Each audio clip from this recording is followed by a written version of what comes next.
Captain William Billy Thompson gripped the control stick of his damaged Sopwith Camel as black smoke poured from his engine cowling into the crisp October air of 1918. At 27 years old, he was one of the Royal Flying Corps' most experienced pilots, having survived 18 months of aerial combat over the Western Front when the average life expectancy for fighter pilots was measured in weeks rather than years.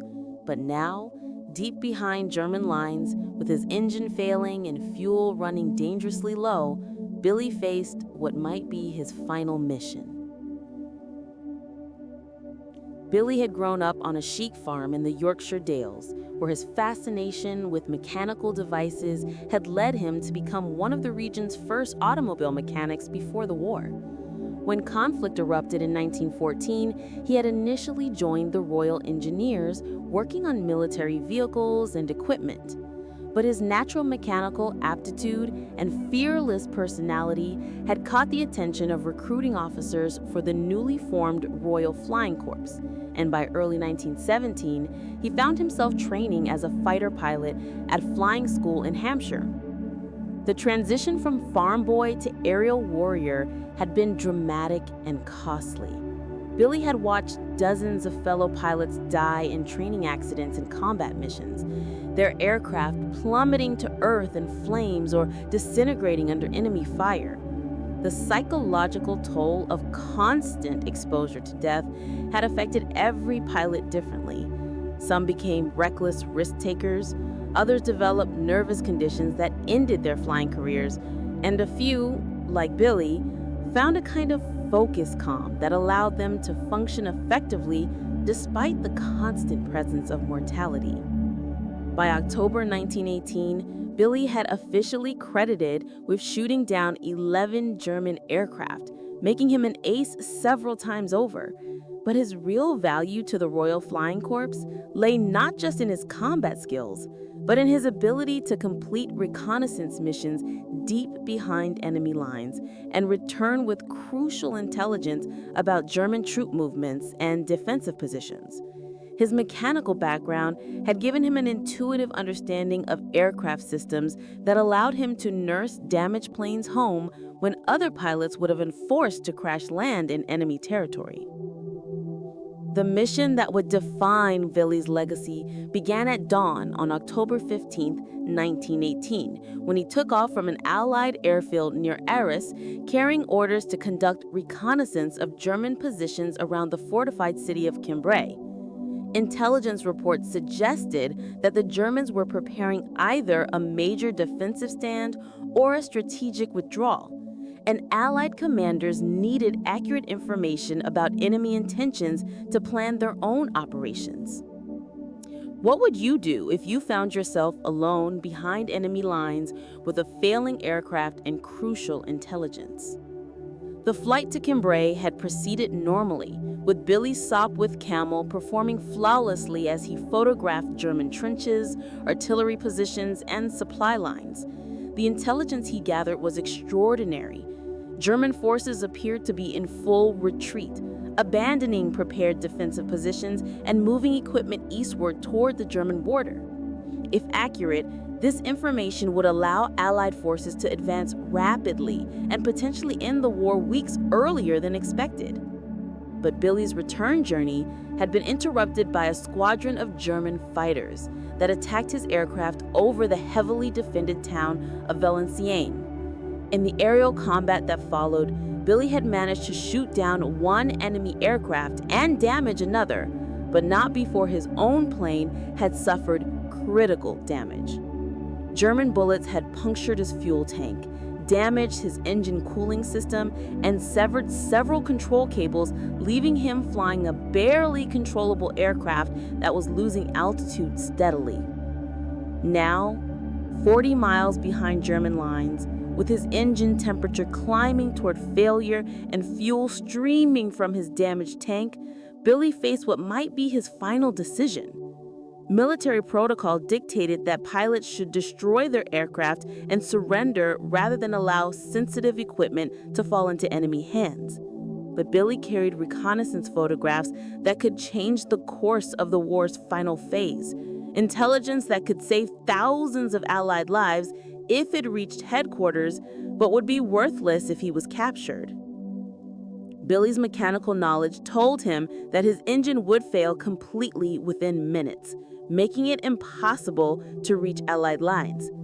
But the same knowledge also suggested that he might be able to make a controlled landing in German territory, hide his aircraft and equipment, and try to reach friendly forces on foot while carrying the crucial intelligence.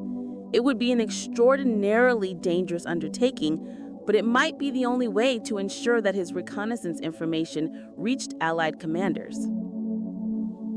Have you ever had to choose between personal safety and a greater mission? How did you make that decision?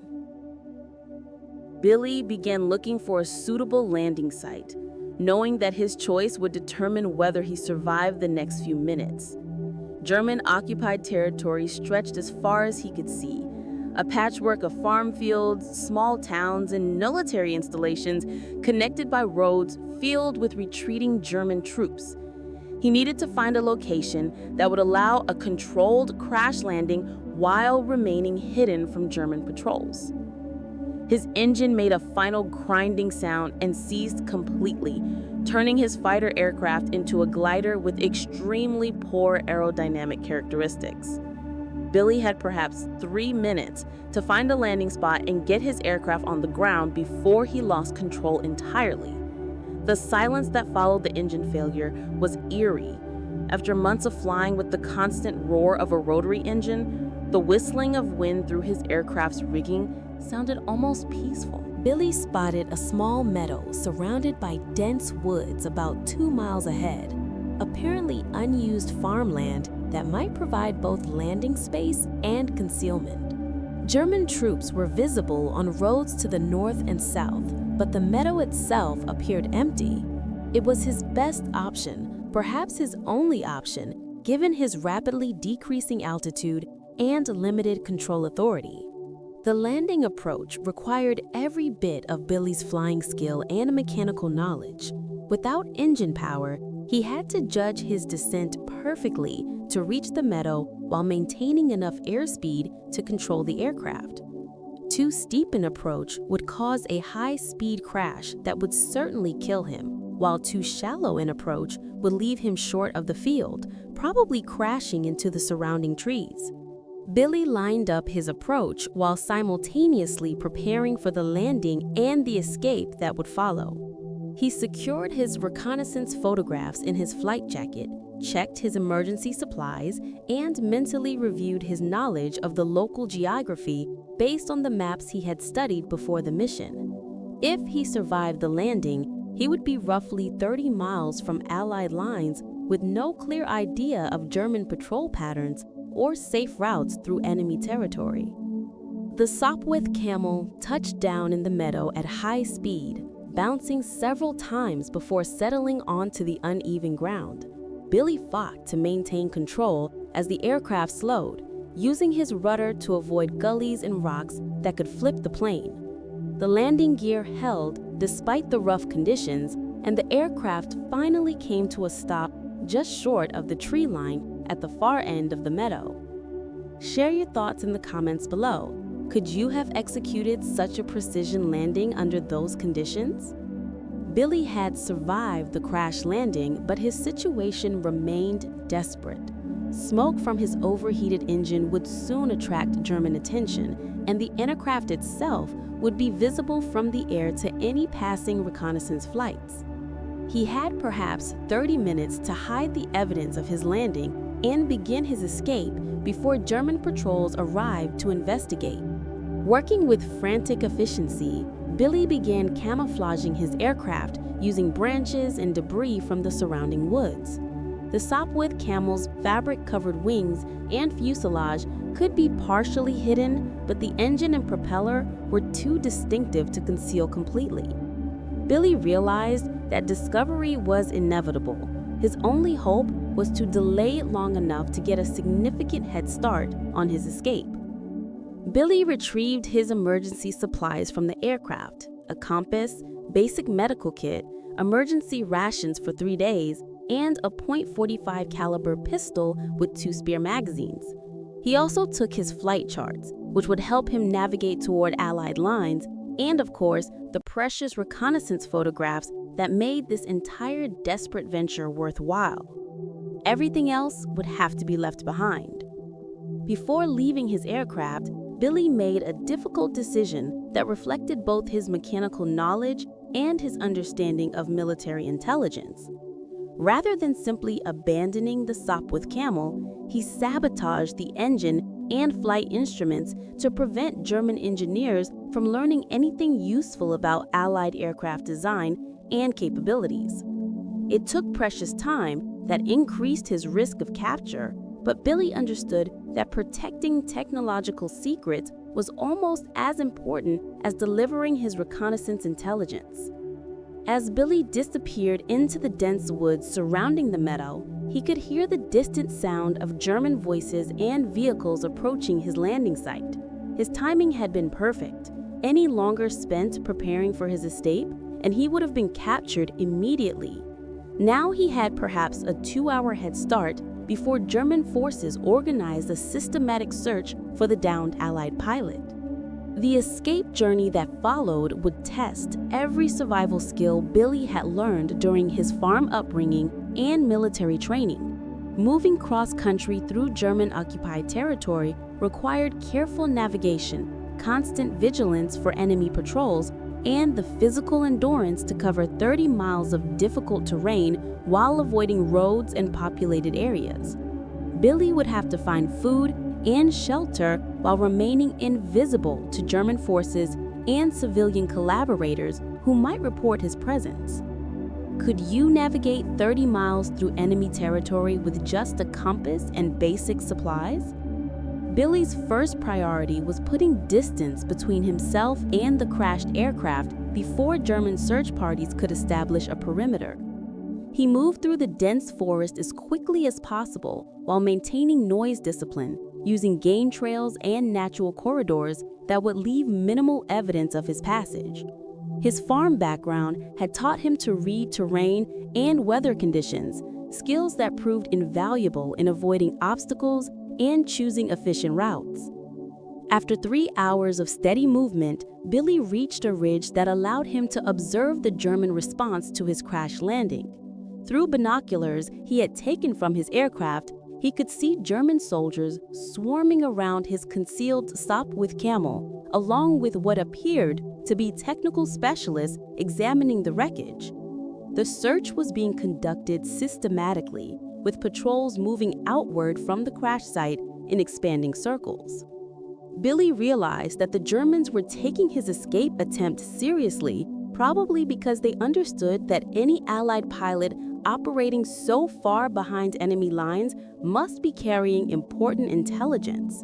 The search parties included tracking dogs, which meant that simply avoiding visual detection wouldn't be sufficient. He would need to mask his scent trail and avoid leaving physical evidence that the dogs could follow. Using techniques he had learned during survival training, Billy began employing countermeasures against tracking dogs. He waded through streams whenever possible to break his scent trail, used strong-smelling plants to mask his odor, and created false trails by backtracking and moving in directions that led away from his actual route. These precautions slowed his progress significantly, but they were essential for avoiding capture by the increasingly intensive German search. As darkness fell on his first day of evasion, Billy had covered approximately 8 miles toward Allied lines while avoiding 2 German patrols and numerous civilian observers who might have reported his presence. He had found temporary shelter in an abandoned farm building where he could rest and plan his route for the following day. The reconnaissance photographs remained secure in his flight jacket, but Billy understood that he still faced at least 2 more days of dangerous travel before reaching safety. The physical and psychological challenges of the escape were enormous. Billy had to remain constantly alert for danger while covering long distances over difficult terrain with minimal food and water. The stress of avoiding capture while carrying intelligence that could affect thousands of lives was mentally exhausting, requiring him to make life or death decisions with incomplete information and no possibility of assistance if anything went wrong. Let us know in the comments what you think about the mental strength required for such an ordeal. Billy's second day behind enemy lines began before dawn, as he knew that German search efforts would intensify with daylight. His route led through a mixture of farmland and forest that provided good concealment but required careful timing to avoid agricultural workers and military traffic on nearby roads. The reconnaissance photographs showed that German forces were indeed retreating, but they were conducting the withdrawal in organized stages that maintained defensive capabilities. The intelligence Billy carried was becoming more valuable with each passing hour. Allied commanders were planning major offensives based on estimates of German strength and positions, but Billy's photographs showed that many of these estimates were outdated. German defensive lines that were supposed to be heavily manned had been abandoned, while new positions had been established in locations that were not reflected in Allied planning documents. As Billy moved through German-occupied territory, he witnessed firsthand the confusion and demoralization that were affecting German forces in the final weeks of the war. Supply convoys moved sporadically, communications appeared disrupted, and many German soldiers showed signs of exhaustion and poor morale. The information he was observing complemented the photographic intelligence he carried, providing a comprehensive picture of German capabilities that could revolutionize Allied strategy. But Billy's observations also revealed that German forces retained significant fighting capability despite their retreat. Artillery positions were being established in well-chosen defensive locations, and elite units appeared to be conducting rearguard operations with professional competence. Any Allied offensive that underestimated remaining German strength would result in heavy casualties and possible tactical defeat. On his second night behind enemy lines, Billy's situation became critical when German patrols began using systematic search techniques that indicated they had brought in specialists trained in tracking escaped prisoners. Searchlights swept through forests, coordinated patrols covered all major routes toward Allied lines, and civilian informants were being questioned aggressively about any unusual observations. Billy realized that his escape route would have to change dramatically to avoid the tightening German search. Instead of moving directly toward Allied lines, he would have to take a circuitous route that led through more difficult terrain, but avoided the areas where German forces expected to find him. This decision would add at least a full day to his journey and exhaust his remaining food supplies. But direct routes had become too dangerous to attempt. Share your thoughts about having to make such calculated risks when every decision could mean life or death. The detour led Billy through a swampy area that had been abandoned by both German and civilian populations due to poor drainage and difficult living conditions. The terrain was treacherous, with hidden pools of water, unstable ground, and dense vegetation that made navigation extremely challenging. But these same conditions provided excellent concealment from German search parties and eliminated the risk of encountering civilian informants. Billy's progress through the swamp was painfully slow, requiring him to test each step carefully to avoid sinking into hidden bogs or falling into concealed waterways. His boots filled with water, his uniform became soaked and heavy, and his emergency rations were damaged by moisture. But he was making steady progress toward Allied lines while remaining completely invisible to German search efforts. On his third day behind enemy lines, Billy finally reached terrain that he recognized from pre-war maps and flying reconnaissance. He was approximately 5 miles from Allied forward positions, but these final miles would be the most dangerous part of his journey. The area between German and Allied forces was heavily patrolled by both sides, filled with obstacles and defensive positions, and subject to random artillery bombardments that could kill anyone caught in the open. Billy's approach to Allied lines required perfect timing and careful observation of patrol patterns. Both German and Allied forces shot first and asked questions later when encountering unidentified personnel in the contested area between their positions. Billy would have to identify himself clearly as a British officer while remaining far enough away to avoid being killed by nervous sentries, a delicate balance that had cost many escaped prisoners their lives when they were within sight of safety. The final approach took Billy 6 hours of careful movement, during which he observed both German and Allied positions while looking for a safe corridor through the overlapping defensive zones. He eventually identified a section of the front where British forces had established a forward observation post in an isolated farmhouse, providing him with the best opportunity to make contact without being shot by mistake. Billy's emergence from German territory occurred at dawn on October 19th, 4 days after his original reconnaissance mission had begun. He approached the British observation post while clearly displaying a white handkerchief and calling out his name, rank, and unit identification. The soldiers manning the post were initially suspicious, as German infiltrators sometimes attempted to penetrate Allied lines using similar tactics. But Billy's knowledge of Royal Flying Corps procedures and current intelligence convinced them of his authenticity. Could you imagine the relief of reaching safety after such an ordeal, carrying information that could change the war? The intelligence Billy carried created immediate excitement among Allied commanders. His reconnaissance photographs confirmed that German forces were conducting a general retreat rather than preparing defensive stance, and his personal observations provided detailed information about the timing and routes of German withdrawal.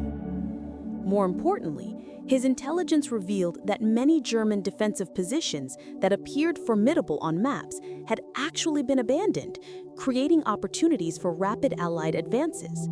Within hours of Billy's return, Allied artillery was being redirected to target active German positions rather than abandoned trenches. Reconnaissance flights were being planned to confirm German withdrawal routes, and infantry commanders were preparing to exploit gaps in enemy defenses. The intelligence Billy had risked his life to preserve was already changing Allied operational planning and potentially saving hundreds of lives. Billy's 4-day odyssey behind enemy lines had also provided Allied intelligence officers with valuable information about German search and tracking capabilities. His observations of enemy countermeasures would help future escaped prisoners and downed airmen avoid capture, while his successful evasion techniques could be incorporated into survival training for other pilots and special operations personnel. The medical examination Billy received after his return revealed the physical toll of his escape.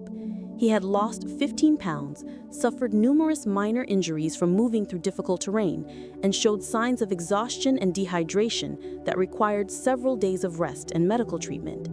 But his mental state remained sharp, and he was able to provide detailed debriefings about both his original reconnaissance mission and his observations during the escape. Within a week of Billy's return, Allied forces launched a coordinated offensive that exploited the intelligence he had provided. German positions that had appeared heavily defended proved to be lightly held or abandoned entirely, allowing Allied troops to advance much more rapidly than had been thought possible. The offensive succeeded beyond all expectations, contributing to the collapse of German resistance that would lead to the armistice just 3 weeks later.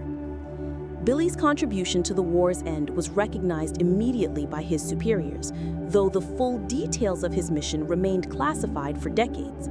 He was awarded the Distinguished Flying Cross for his original reconnaissance mission and the Military Cross for his successful escape behind enemy lines. More importantly, he had demonstrated that individual courage and determination could have strategic impact even in the mechanized warfare of the 20th century. Let us know how this story of determination and courage against impossible odds affected you. After the war, Billy returned to Yorkshire, where he used his aviation experience to establish one of Britain's first civilian flying services. His wartime experiences had convinced him that aviation would revolutionize transportation and communication in peacetime, just as it had transformed warfare. He spent the 1920s and 1930s training civilian pilots, developing airmail services, and advocating for improved aviation safety standards. Billy's wartime escape behind enemy lines became legendary within the Royal Air Force, and his techniques were incorporated into survival training curricula for military aviators throughout the British Commonwealth. He frequently lectured at flying schools about escape and evasion procedures, emphasizing that successful survival behind enemy lines required not just physical courage, but careful planning, mechanical knowledge, and understanding of human psychology. The reconnaissance photographs that Billy had risked his life to preserve were eventually donated to the Imperial War Museum, where they remain on display as examples of World War I aerial intelligence gathering. The images clearly show German positions and troop movements during the final phase of the war, providing historians with valuable documentation of the conflict's conclusion and the effectiveness of aerial reconnaissance in military operations. Billy lived until 1964, reaching the age of 73 and witnessing the development of jet aviation, space exploration, and military technologies that would have seemed like science fiction during his World War I service. Throughout his long life, he remained modest about his wartime achievements, consistently crediting his survival to luck and the mechanical knowledge he had gained during his farm upbringing. But military historians who studied Billy's escape in detail recognized it as one of the most successful evasion operations of World War I. His ability to survive 4 days behind enemy lines while carrying crucial intelligence, avoid capture by systematic German search efforts, and successfully reach Allied territory demonstrated exceptional skill, courage, and determination that contributed directly to the war's conclusion. The Sopwith Camel that Billy crashed behind enemy lines was eventually recovered by German forces, but his sabotage efforts had rendered it useless for intelligence purposes.